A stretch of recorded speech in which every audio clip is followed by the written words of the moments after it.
All right, we got motion inputs from your boy Leon Massey. Oh boy. In 1987, Street Fighter 1 released in Japan to a resounding ew. You walked all weird, every attack's either instantaneous or requires a Mayan calendar. Oh my god, all the jabs were like one frame. That's crazy good. Or like 1 to 3 frame jabs. That like you can't react against that shit. Like by the time you realize you're getting hit by a jab, dude, it's like you've already taken like 3 or 4 jabs. To predict when it will come out. You can't even jump correctly. It was a game that you could describe as fun, so long as it was spelled That's without the jump the N, arc. It's a triangle. with a couple extra consonants. Among the trash fire was a quirky little mechanic, where you'd perform special moves by swiveling the movement stick in the right motion alongside a corresponding input. A motion input, if you will. But it wasn't just the motion, it also required strict timing, and when placed alongside the control problems of literally every other mechanic, was intensely frustrating in a game already full of frustration. Yeah. I can already see where he's going with this. So I didn't have any arcades really around me when I started growing up. I think the only arcades around me were in like the bowling alley, or actually kind of the movie theater. So there wasn't any like dedicated building as like this is the arcade. It would always be like the arcade would, or at least for me, would always either be like on the whenever you exit a movie theater, or at like a pizza place, or what else did I say? Movie, pizza place, or something. So I never or bowling alley. I wasn't there when Street Fighter 1 came out. When I started going to the what do you call it? The arcade. I think it was probably Street Fighter 2 Turbo or Street Fighter 3 Third Strike. Those were the games that I saw. I saw like Tekken 3. What else? There are a couple other fighting games. I don't remember right off the rip, but yeah, they didn't have like buffering. Like the timing to do like a motion input, what is I would imagine is like insanely tight. Like you only have so long to do it, as compared to like modern day fighting games where wherever you do a motion input, there's a little bit of a like a forgiveness window. It's like as long as you kind of get there, you're good. And if you go to like the training lab, you'll see like it'll have like all the inputs on either the side or the bottom, and whenever you do it, it's never just 3 inputs. It's never just down, diagonal, forward. It's never that. It's like, what do you call it? It's like 10 inputs. It's like diagonal, diagonal. Maybe the stick flicked in like a different direction or something on accident, and then you go right, or maybe even you go up a little bit. It's like when the game kind of knows what you meant, so it just gives it to you. The attacks might have been putting your opponent's life bar through the floor and their face through the cabinet, but the reward that you got from the move only cushioned the blow of how aggravating it. I couldn't imagine doing fucking like dragon uppercut moves back in the day. At least with the fireball motion, it's intuitive. It's down, forward. It's a quarter circle. You can do it in one motion. The whole dragon uppercut thing of forward, go back to center, down diagonal, or like a Z motion kind of deal, or like maybe a C, like forward, down, or back, down. It's kind of like a C. That is probably like ridiculous back in the day. It felt to get there. Fireballs also tank the frame rate, but I think that's the least of our problems. We should probably get rid of the whole punching nipples gimmick to determine attack strength. While we're at it, how about we add a couple different playable characters and revamp all the movement, develop an incredible soundtrack, and accidentally made the basis for an entirely new genre. Yeah. For the near infinite list of changes made to create debatably the most important game of all time, a lot of them were let me see. Adaptive, non-fixed, left and right movement. Okay, so as in Street Fighter 1, I guess it was like just static. With this, there's like a whole stage, like more off the screen of like left and right. New characters, great. Playable arcade characters. Okay. Beat up that fucking car. Yes, I remember that. When I was a little kid, bro, I was just slamming buttons. I didn't know how to do shit. soundtrack that goes hard, yes. Easier motion inputs. I mean, they were essentially the same, but I guess they added like a little bit of more of a buffer window. Real jumps, like, oh, what? You didn't like the triangle jumps? It was more of a parabola and less of a triangle. I get it. Okay. Clearly defined horizontal space and clear health bars. Got you. Or merely refinements. You don't have to commit to walking, attack timers are far more understandable, you can actually jump instead of whatever the fuck this was. Street Fighter was now infinitely more accessible and intuitive in every aspect, even in those motion inputs which stayed over. Hadouken still hurt the CPU as much as the opponent, but getting an attack to come out now doesn't require you to align your chakras and pull a McTwist to whiff DP. You still had to pull off the motion, but you no longer had to do it with such restrictive timing. So long as your stick went this way, and it was followed fairly quickly by the right button, you're all good. In Street Fighter 1, you only had 3 motions to go along with your 3 special moves, shared between Ryu 1 and 2, but the sequel introduced new characters, with new moves, and with it came their own unique motions. Nice. You've still got quarter circles and Z's, but now you've also got half circles, full circles, holding down one direction. Bro, I still, to this day, I don't understand how people can do full circles, like, in, I don't know, like a couple frames when they realize, oh, he's gonna punch. I can grab him off that punch. Full circle, grab. I did the command grab. Now there's a quarter of your health. Boom. I gotta do it 3 more times and then I'll win. I still don't understand that. For a while, and flicking the opposite way after a predetermined amount of time. Not every input ended up being shared between the characters, and as a result, you not only had a cast that were functionally diverse, but also felt distinct in their control. As a result, you're likely to develop an attachment to the characters that controlled the way that you like, and dislike those who go by inputs that you're not aligned with, even if all of it was easier than the mess that came prior. Since the motions got easier, the moves... Yeah, there would be a team of people that were like charge enjoyers with like Guile, not Gile. Guile was a charge enjoyer, and then you had what was it called? Their little martial arts, the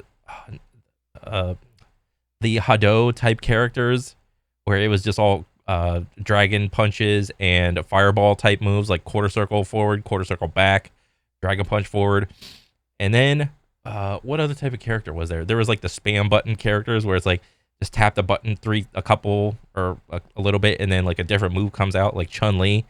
I think if you spam like a kick button a little bit, like her little lightning kicks came out. That came out of them also stopped being win buttons with extra steps. Instead, being able to perform a motion input granted you access to moves with unique properties, though they weren't exactly going crazy. Bro, I still have no idea how motherfuckers climbed on the cage with this dude. The fact that he had like a weapon, anytime I versed like some of my friends when I was little against this guy and they knew how to do all of this shit, I was like, that's cheating! Crazy with it. That was until other developers started chiming in and doing their own thing. What those developers did wasn't necessarily interesting. They iterated on a concept. Mortal Kombat experimented with double tap inputs, like placing more emphasis on directions of inputs rather than the motion of them, and SNK wanted to put the next generation of players through control scheme hell. Thing is, these games were cashing in on the overflowing... Wait, let me go back real quick. Thing. What those developers did wasn't necessarily interesting. They iterated on a concept. Mortal Kombat experimented with double tap inputs, like placing more emphasis on directions of inputs rather than the motion of them, and SNK wanted to put the next generation of players through control scheme hell. Okay, what the fuck is this? Down, forward, down, or wait, diagonal back. Wait, so what? That. Oh wait. So it's just a semicircle. So it's this forward semicircle. Bro, that's like this semicircle, that. Bro, this is so ridiculous. This Raging Storm, who is doing this consistently? Or this one. So this is down. Oh wait, so okay, so it's like kind of a semicircle again. It's where does it start? So down, down for that. You're just jiggling the stick back and forth at this. Like that. bro, this is like who who is enjoying this game with these control schemes? Thing is, these games were cashing in on the overflowing success of Street Fighter 2. Realistically, they're games copying the homework from Capcom's brainchild, Yeah. which in reality, Yeah, you could copy my homework, just change it up a little bit.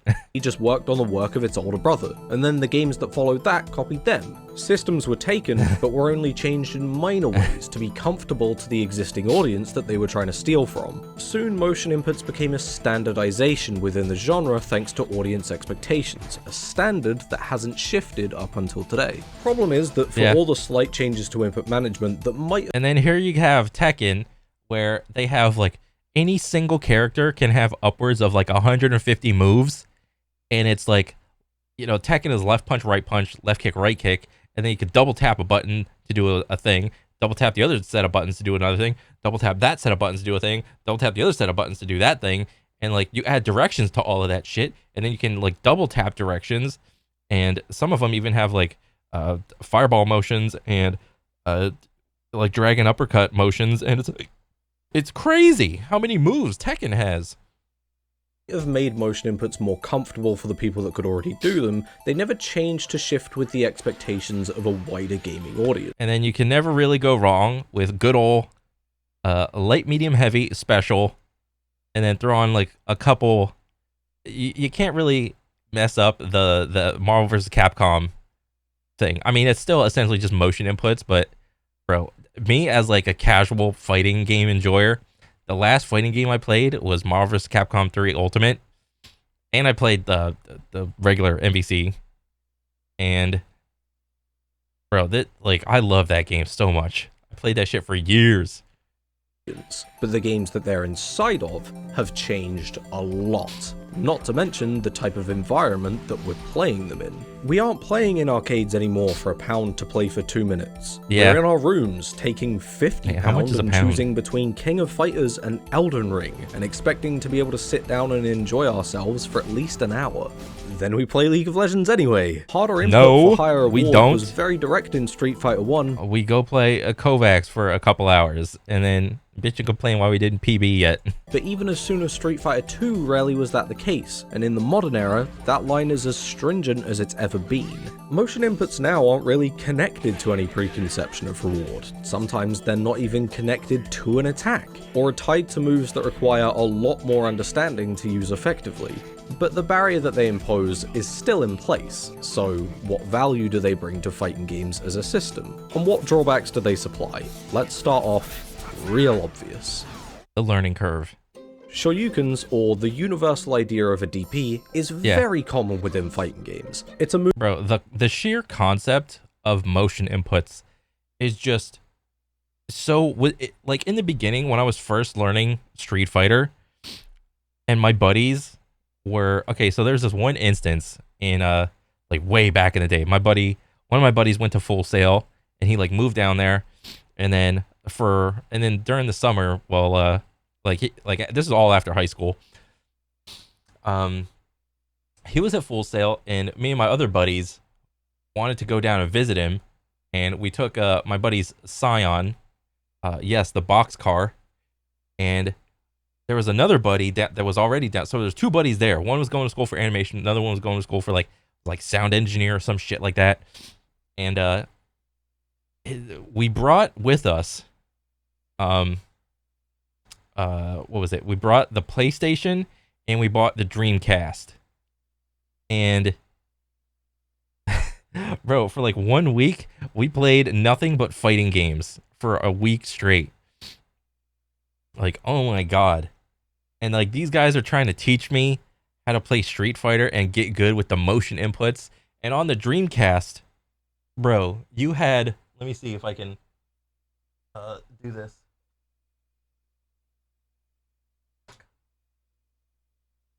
Okay. Like the D-pad on the Dreamcast was like, it was like this. Huh? It was this little like X.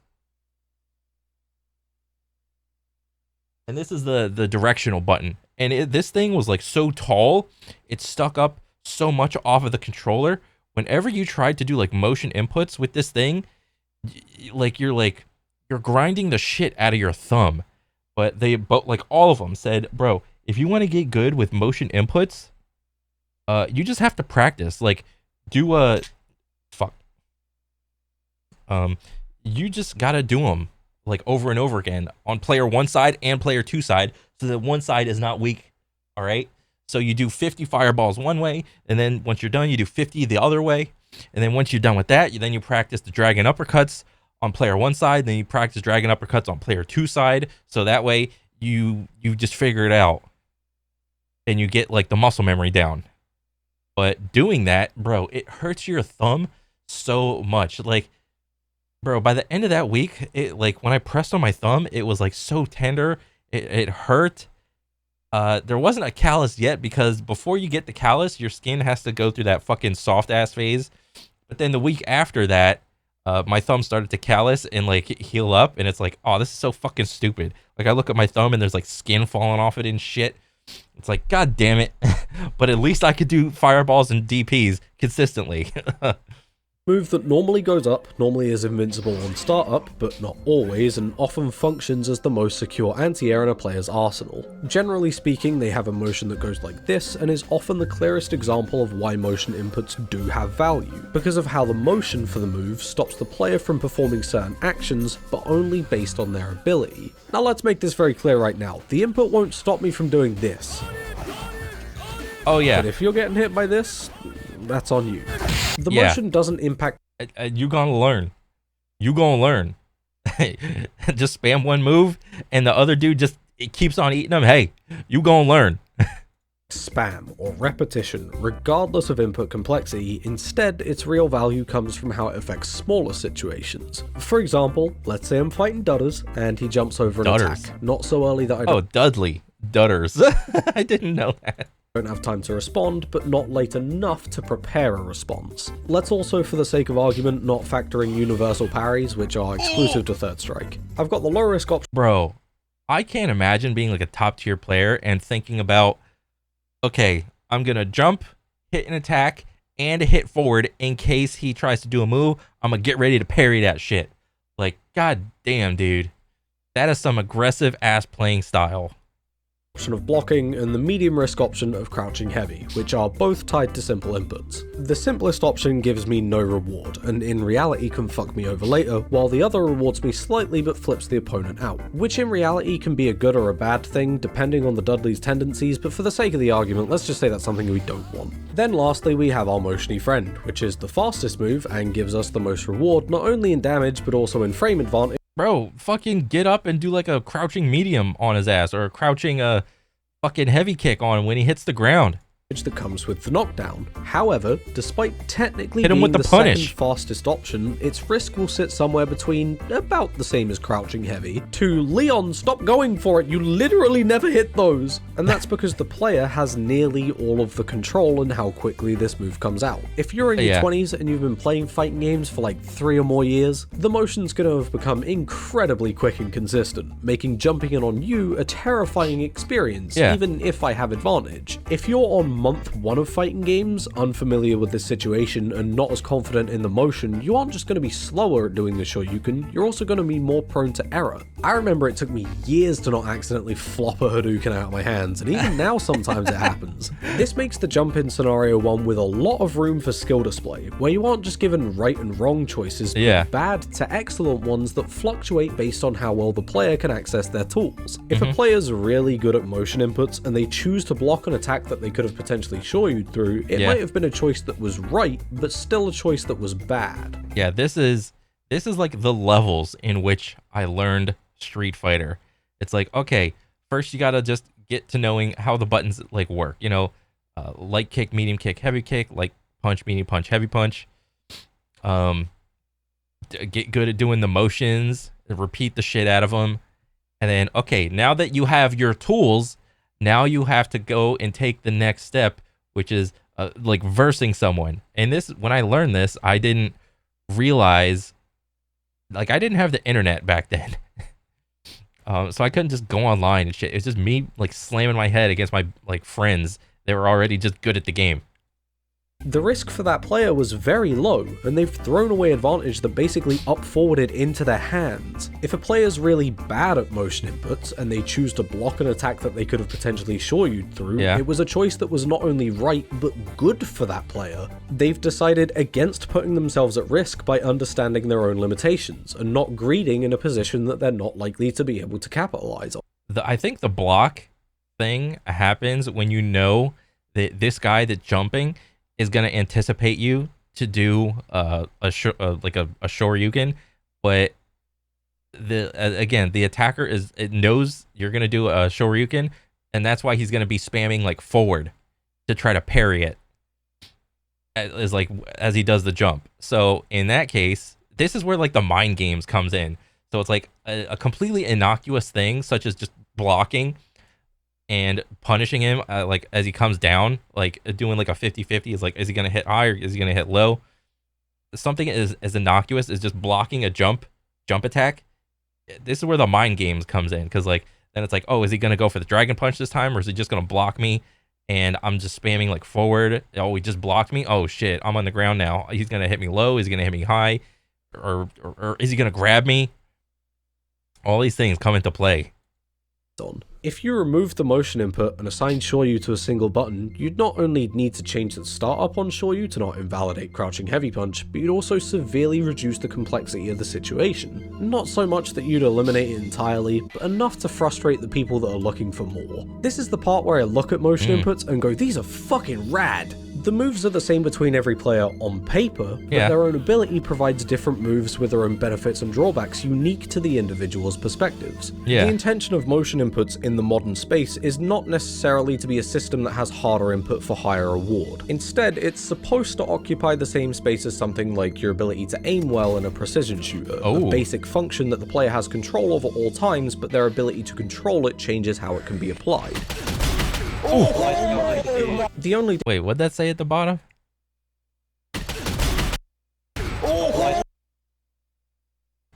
My boy is so fucking cracked. He's literally getting a PhD. I'm so proud of him.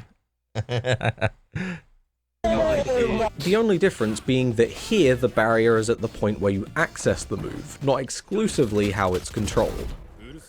Okay, maybe it's not the only... Oh, wait, go back. I didn't say... exclusively how it's controlled. Okay, maybe it's not... Okay, gotcha. The only difference is that difficulty is at access? The only difference? The function controls completely different space. Okay, the only difference is that difficulty is at access. So doing the thing. As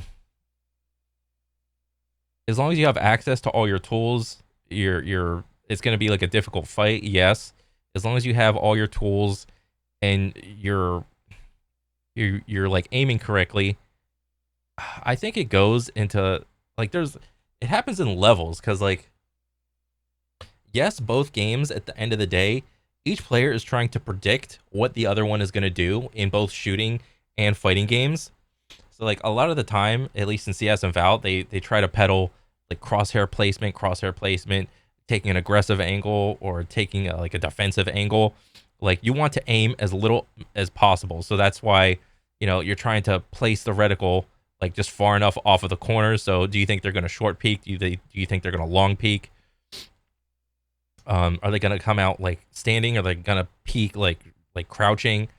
And you're trying to predict like what they're going to do. But also there is a level of prediction that in mind games that goes on in both of the games. So I would say, yeah, that is pretty accurate. And the function controls completely different space. One is a fucking gun. Yeah. Shooting is instant. Shooting isn't a fixed function. Yeah. But yes, I mean, you are trying to control space, and you're trying to take space away from the other player. So yeah, look at the perspective. Why the fuck did I draw this comparison? Not the key difference. When you take into account how emotion might interact with movement and blocking, it all works towards a goal of making the player unique in their ability to control their character, which is good. But it's not without its issues. Mm-hmm. Now don't get me wrong, I think that motion inputs can be fun, and not even exclusively in relation to fighting games. The fact that Skate, a game that has motion inputs at its functional core, is so fun is a testament to the fact that unconventional input systems can be engaging. But while I think... Bro, I love Skate. Bro, when Skate 1 came out, and they started dropping all these, like, different motion inputs for... okay, this is a good game to draw a comparison from. Because me and my buddies loved playing the shit out of Skate for whatever reason. We were just so used to like Street Fighter motions when this game came out, and then all of a sudden, you're supposed to do all these like half circles or like every which way you flick this thumbstick, you get a different move. Start from the top, go down. Start from the left, go right, go left, and all these diagonals in between. It was kind of easy for us, like at least the learning curve. I think it's fun for everyone here in an environment where there's no stakes and you decide the pace of everything yourself. I think it poses some issues in the way that we interact with fighting games. Yeah, but I mean with fighting games, what do? You can just go practice in the lab. Mostly at the entry level, though not exclusively. For example, and I promise this is going somewhere, the hellhole that is League of Legends. If I don't like the key to access ult, I can change that. The input to access the tool is kept very simple, because the game wants as a lower barrier between you and using the tool in your path towards victory. And that goes for every tool, in almost every game. Input in most major multiplayer titles is extremely modular, because the controller is intended to be the vessel that the player uses to interact with the game to the point where the excuse me, it's the input that dictates what happens. Controller dissolves away. It's why you can change things like camera sensitivity and set analog thresholds. Games might be made with a specific controller in mind, but the controller is not designed to be a part of the game. I'm assuming that you mean mouse and keyboard as well, sir. Most of the time, single mechanics are separated across the input device, so while mechanics might interrupt or interact with other mechanics in the game, on the controller they're disconnected. You can use as much input as you like to call for as many actions as you like, and the game only cuts off actions at the mechanical level. Generally speaking, this creates a fluid control scheme, although not always fluid mechanics. Fighting games, on the other hand, are partially not always fluid mechanics. The unpredictable nature of Fall Guys' mechanical layer is a good thing. Bro, nature of Fall Guys mechanical. I mean, I guess you need to have like a little bit of random shit. Bro, can you actually believe that there are like people that consider themselves professional Fall Guys players? That is crazy to me. They play the game so much and take it so seriously. They took a casual game and just hardcore and esported the shit out of it. It's like, it's insane to me. Fighting games, on the other hand, are partially modular. You can change the buttons that correspond to the attack type and even assign the directional axis to different... I mean, even more so, there's like, with a lot of fighting games, what is it? The hitbox, or that type of a controller with where your directions are like all buttons instead of like a joystick or something like that. Bro, a lot of people don't even think the hitbox should just be banned in all fighting games because it's so good, or because it does things that are like not intended from the game. Like if you hold left and right and you like jump over someone and they go to hit you, then you're just automatically going to block, and it takes away the left-right mix-up. Sections of an input device, but it's impossible to remove the actions from the axis and how they're accessed inside of it. The controller, to a large extent, is designed into the game. At its worst, this leaves people with certain types of impaired motor function to be severely limited in how much of the title they can experience. The whole accessibility argument, because there's motion inputs, people with disabilities, or at least like in that nature where they can't do like quarter circles and DPs, can't really enjoy or play the game. But I guess, isn't that why they made the modern control scheme in like the newest Street Fighter game? At its best, this means that character choice is not just a question of mechanical function and control, but also a question of physical control. I look at most big body grapplers with quite a lot of interest. They're normally very hard read centric and are normally more visually grotesque than many others in the cast, which is a quality I fucking adore. But I don't play them. Why? Because 360 motions, more Jesus Christ. I didn't like that other big body guy. That is crazy. Specifically, attacks that have up inputs inside feel wildly uncomfortable to me. For me, this is a lockout of playing a character type that I would like to play, but it's not a problem with Bro, his head like covers the health bar. 360 motions. Each player will find their own unique quirks of what they do and don't like about the controls and the motions they're specifically averse to, and as such, characters that might functionally appeal may not physically appeal. I played Bedman for the first year of playing Guilty Gear properly because the motions were simple, and the characters that I wanted to play were characters that I couldn't use the motions for. Oh, yeah. If players could... I think that's happened to me in a couple fighting games. Like, there'd be like a cool ass character, and I try to look at their move list, and then I see they're like way more complicated, and I'm like, God damn it. So then you gotta like double back and look at the characters again, pick like the second coolest guy, or the third or fourth, fifth coolest guy, and then their control scheme is like just way easier. But then your buddy that's really good at fighting games just picks the first coolest guy, and it's like the hardest character to fucking figure out, but he starts getting good at him, and it's like, oh well shit. Could at least rebind attacks to different motions, you'd eliminate some of this disconnect between the ideas that they want to play with and the controls preventing them from getting there. But since moves are also balanced by how it interacts with the controller, it's also unlikely that you'll ever be provided with that freedom. That begs the question, how does a motion provide balance? If we go back to the previous example, Shoryuken, isolated from its input, invalidates crouching heavy punch. It's faster, safer, with more guaranteed reward, but the motion provides it with some risk. Since the axis that controls a motion input also controls blocking, in this scenario, holding back is the only way you can block. Crouching heavy punch requires an input that cannot double up as defense, but is a very fast input. Shoryuken, on the other hand, requires you to pass through 3 different inputs that do not permit you to defend before you can even have the move come out to potentially trade. If we were to assume that I represent the average seasoned player, I can do this motion in 10 frames on left and 8 frames on right. This means that while Shoryu might technically be active on frame 2, the startup for the move is 2 frames, plus however quickly I can input the motion, extending the amount. I actually never really thought of motion inputs like that, or at least Dragon Punch. The reason why Dragon Punch has to have invincibility frames is because the game devs take into account that it's going to take you a couple frames to do the move. So the move has to be good. I actually never put that together.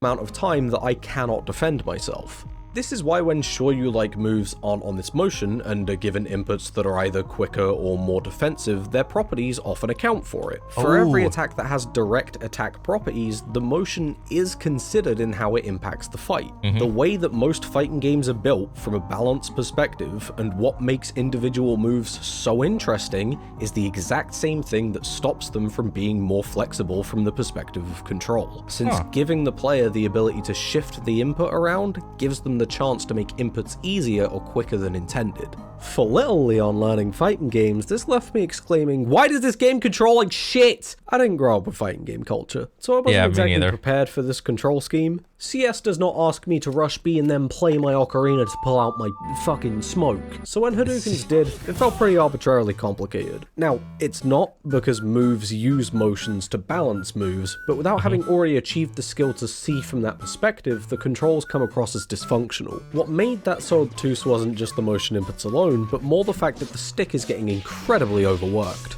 It controls all of your movement and blocking and motion inputs, meaning you're using one input to call for 3 different actions, sometimes all at the same time. Wait, what? I have just called for Tatsu and walk back and block high. What? So back, down. Oh, wait. Oh, wait. You go. Okay, I'm reading this wrong. I haven't played this game for fucking ever. So, yep, I have just called for Tatsu and walk back and block high. Huh. Yeah, that's fair. Oh, and also, your character is controlled relative to the other character, and all the characters have different controls. And it was at this point where I traded in Street Fighter 4 and... Yeah, there's a lot that goes into understanding fighting games, dude. And it's like, you just making this video on motion inputs is like, it's just... And then, was it the Riot Fighter is coming out? Was it Project L? That's coming out soon. And that's going to have all of the layers of gameplay. I think that's really interesting, though. continued to play League of Legends for another 3 years. Since there's so much packed into one axis, it's not only hard to use motion inputs effectively, but it's also extremely difficult to balance the other two actions in between fucking up your super. This leads to many moments where new players' expectations on what they're inputting and what actually comes out do not align. This tangling of systems on one input device isn't without purpose. Knowing how and when to switch between all the different actions is a part of what creates a traditional fighting game's unique character control and contributes heavily to skill gaps. My offensive control could be good, but if I haven't put the time into practicing swapping to defense quickly, I'm gonna get my ass beat. And I do. I stopped playing fighters for a month and suddenly I can't block. But unlike other games that have this kind of physical skill display, all of these actions being on one input makes your character control unique in how well you can overcome the limitations the systems impose. So when new players aren't used to overcoming that hurdle, or the hurdles start to physically change with each character, of course it's frustrating. Oh geez, charge motions and stances. Quarter circles. Dang. You just throw in stances on top of it and it's just like, it's another layer. Motion inputs aren't necessarily to blame here, but they contribute heavily to the challenges that the game puts in front of the player. Not by asking them to put different gameplay elements together to find solutions to problems, but by asking them to work through restrictions to get to the ideas that they've already conceptualized. And them restrictions really can be interesting, and I'm not just saying that because I like traditional fighting games. Like how charge motions that require you to be holding down or back for a certain amount of time ask you to plan ahead and force you to hold ground. But if that's kind of like, that's one reason I hated charge characters. It's like it forces you to like think about the game in a different way, where back then I just wanted to like hit buttons and do cool moves. That's all it literally was for me. I don't know, maybe the next fighting game I pick up, I don't know, maybe I'll think about it differently. If you're really tricky with it, you can start charging inside of fixed movements like jumps or advancing attacks, and once you've got charge, if you want to do any other action that requires another point on the axis, you have to throw away that charge. If you know the opponent is a charge character, you can then start to plan smaller scenarios around breaking their charge. It's really cool. Also, holy fuck, like side tangent inside of side tangent. This fucking Venom combo is so fucked. The charge motion's down, but the move that comes directly beforehand is a forward, so you have to slam the stick back just to get time for the charge so that the ground bounce combos with the ball. I don't really have any analysis. It's just fucking sick. This shit right here, or this, wouldn't be nearly as satisfying if it wasn't a motion. I will die on this hill. Okay, so these are all charge moves that come out insanely quickly. But I also can't expect everyone else to. Oh no, I think I remember Heihachi's. Wasn't it like you hold back, but whenever you release it, you gotta go forward and like some punch, and then you can actually like link them. I think. I don't know this game. Was this Guilty Gear? But I know this move. I knew this was a good move, but I was just like so frustrated because I couldn't get it consistently, let alone link them. Here's a novel bombshell for you. Making video games is surprisingly very hard. Not only in the process of making a good game, but also satisfying the audience who's spending their money on it. A part of that is thanks to the reality that what turns on one player turns off another. Properties create preferences, and at the end of the day, motion inputs are a property, not a fundamental element of gameplay that this video might imply that it is, or a dated barrier that no longer serves a purpose that this video might also imply it is. It is a gameplay spice, and like all spices, it's down to your own perception whether or not you like what it brings to the dish. The objective effects of motion inputs is that it makes the moves that they're attached to more complex to access. That is it. Small and unassuming, but much like a good marinade, it's how it clings to the rest of the dish that matters. And I'm gonna stop using this analogy now. Character control is harder, not because motion inputs alone are difficult, but because of the balancing act of the systems that it's interconnected with. Learning new characters isn't as straightforward, because motions as a system never gained universalization, since most motions are used to give characters further identity. Motions in many games aren't removable, because moves are balanced in the knowledge of how they're accessed via its motion. I mean, but that's why they came up with the modern control I think in the new Street Fighter. Ultimately, it's up to you to decide whether or not that's a good or a bad thing, but if you'd let me do an Anthony Fantano for a moment, I'd like to chime in with my 2 cents into your potential opinion. I liked him. But as someone who's interested in fighting games is falling rapidly, I'd be lying if I said that they weren't a contributor as to why it's falling. What? I thought fighting games were popping off recently. No, there's no way fighting games are like in like dire straits. Like the Street Fighter 6 game came out and everyone was loving it. And I think there's a couple other, like the new Mortal Kombat came out and everyone's loving that. Project L is coming out and bitches love League of Legends.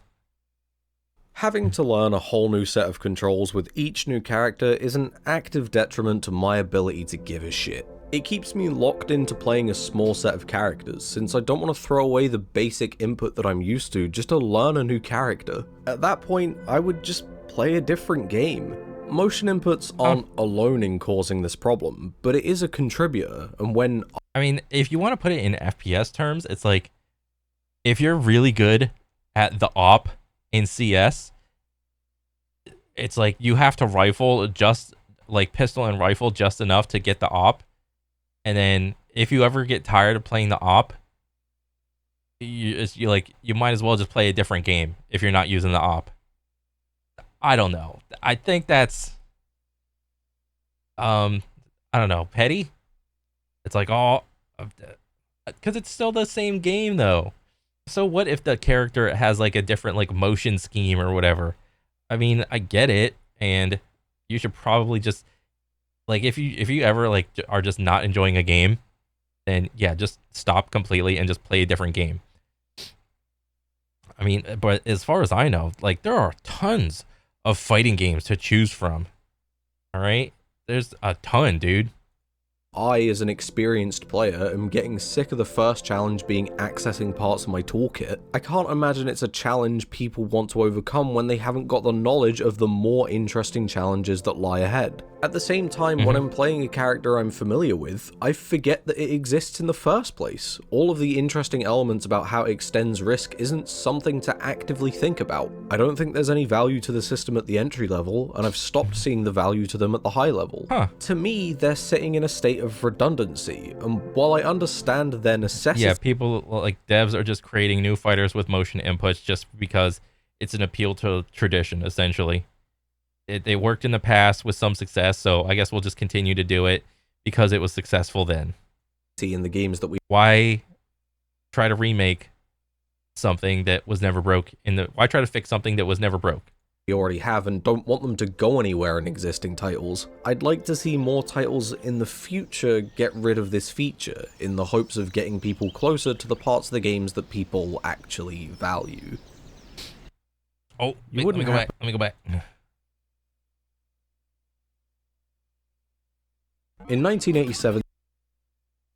So, I don't know, maybe like you come out with a character and inside the game you can choose like a different motion scheme that you like for that character. Is that kind of what you're saying? But then if you do that, then I guess you kind of remove like the identity of the character.